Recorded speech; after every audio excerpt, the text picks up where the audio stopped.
the podcast you did yesterday with the girl and her story, like it's like they're all cut from the same cloth. It's mind-boggling how they have the same traits, the same things. Yeah. And it's almost like you wonder, are they brothers? It's like, are these guys brothers? But they're all, they're all over the place. And a lot of it is just recognizing the red flags hopefully beforehand, or before too much time has gone by. And, being able to, whatever the answer is for you, leaving, not leaving, whatever it is, but just allowing yourself to get educated in how to deal with it. Because a lot of girls don't necessarily feel comfortable at this exact point leaving, which I'm sure you've heard that 100 times over. They have to do it in their own time, but at least, being educated in what it is helps tremendously, because that kind of takes the weight off of you as far as knowing whether or feeling as if everything's your fault, because they have you believing that everything's your fault.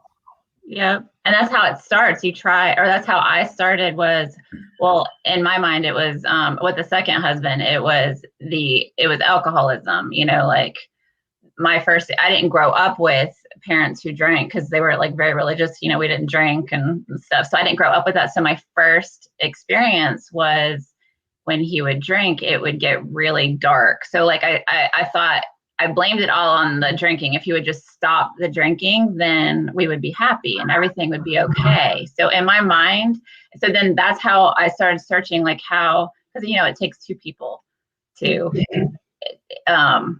make things work or whatever. So like I had to own my responsibility in this. And I was like thinking, but I'm just doing everything right. Like we are happy because I'm walking on eggshells, or I'm making sure, I learn what he likes or doesn't like, and make sure everything stays peaceful or something. If I were to say what I really felt or speak my mind or something, like I know that it wouldn't be peaceful. So like I don't understand how I'm half responsible for this.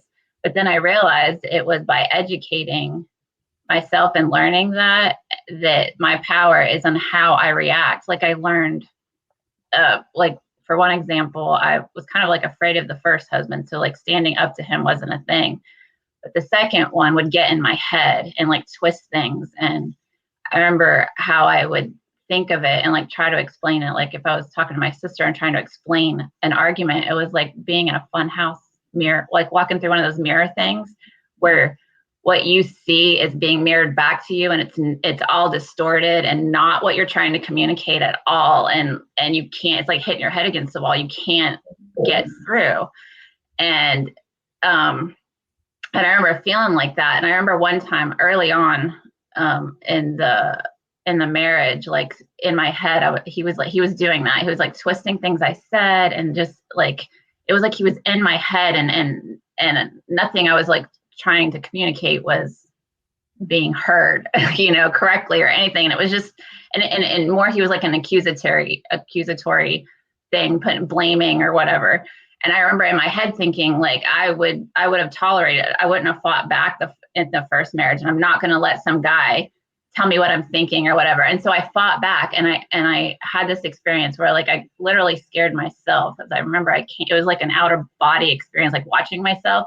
And I just yelled back at him, like, that's not true. And I just got so angry because I wasn't going to let somebody do that. And I'm pretty sure, and I smacked him in the face.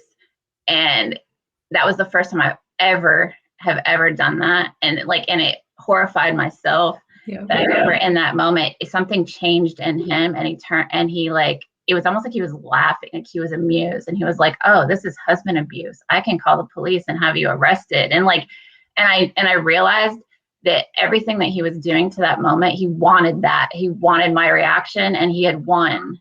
And before I knew anything about a narcissism, I realized that reacting that way wasn't going to work.